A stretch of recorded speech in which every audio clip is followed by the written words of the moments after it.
ልጃገረድ ሆኜ ነው የወጣሁት። ምክንያቱም በቅርብ ጊዜ ስለሆነ 15 ቀን ብቻ ስለቆየሁኝ በቃ ያኔ እየሞከርም ቢሆንም ግን ፍላጎቱም ስለሌለኝ ያው አላህ ይቅር በለኝ ግን አልሰጣሁትም። እየሞከረ ማለት እየለመነሽ አንቺ አልሰጣሽም። በ15 ቀን ቆይታ ማለት አንድ ወንድ ከአንዲት ሴት ጋር ብቻቸውን እየተኙ ሚስቱ ሆነሽ ኦልሬዲ ተፈራርማችሁ አንድ ቤት ገብታችሁ 15 ቀን ሙሉ አብራችሁ እየተኛችሁ ግን እምቢ ስትዩ ላይክ ወንድ ልጅ አይደል እንዴት ሊያስገድድሽ አልሞከረም? በጣም ጀንትልማን ነው ማለት ነው። ያለ ፍላጎትሽ አለመንካት። እዚህ ጋር የሰዎችን የሚያስደስት የሚያስቅ ነገር ልናገር እችላለሁ፣ ግን ችግር የለውም። ኦኬ እኔ እና እሱ እንግዲህ ይጠይቀኛል። ፍላጎት ባይኖረኝም ፍቃደኛ ሆንለታለሁ። ዝም ብሎ አለ አይደለ ከልቤ ሳይሆን ፍቃደኛ ሆንለታለሁ። ግን እየሞከረ ነገሩ በቃ አልሆነም። ገብቶሻል? እሱማ ድንግልናሽን መውሰድ አቅም የሌለው አቅም አጥቶ ነው። እንደዛ ማለት ትችያለሽ። በቃ እንደዛ ነገር ነው። ከዛ ሰተሽ አንቺ እኮ አልከለከልሽውም፣ ሰተሽዋል። ግን እሱ አልቻለም። እድሉ ተሰጠው ግን አልቻለም። እኔ ስሜትን ባይኖረኝ ደስተኛ ባልሆንም ግን ራሴን አንተና አልሸፈንኩበትም። አልሐምዱሊላህ ለወንጀሉ ማለት ነው። አንቺ የሚጠበቀውን ጨረሽ እኮ ሰተሽው፣ ግን ጀለሴ አልቻለም።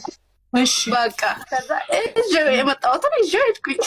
ከዛ ስለዚህ ለዛን አንቺን ፍቺ የፈጸምሽው ስላልቻለ ለመውሰድ ስላልቻለ ፍቺ ጠየቅሽ። እሱንም ብቻ አይደለም ያው ሌላም ነገር ያልተመቸኝ ብዙ ነገር አለ። እኔ ነኝ የማውቀው። አይቼው 15 ቀንም ያው መጀመሪያም ሲጠይቁኝም የሰው ጫና ተጨምሮብኝ ነው። ይሄ ግፊት አለ በንግግር በቃ እሺ በዚህ በዛም ምናምን በቃ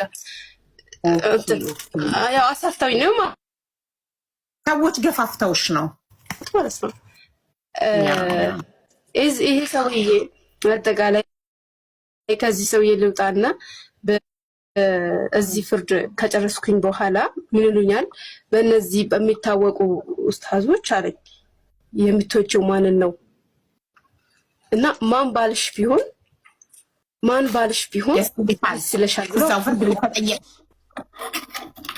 እንደው ነፃ ወጥተሻል። በዚህ እንደገና ደግሞ ማን ቢያገባሽ ደስ ይልሻል አሉኝ። እኔ ደግሞ አንድ ኡስታዝ ጠቀስኩኝ። ኦኬ ቆንጆ ነው። ቆንጆ ነው። ትንሽ በጣም ተወዳጅም ነው። በጣም ተወዳጅ ነው። እኔ እና ዳዕዋ አዳምጣለሁ። በሚሞሪ ነው የማዳምጠው ዳዕዋውን እንጂ እንደዚህ ብዙም ሶሻል ሚዲያ ያዛኔ እኔ የማውቀው ነገር የለም። ሶሻል ሚዲያ አልጠቀምም። ከዛ እሱ ሰውዬ መጣ ማለት ነው። የመረጥሽው ሰው ምን ማንቀስ ነው? ፍርድ ቤት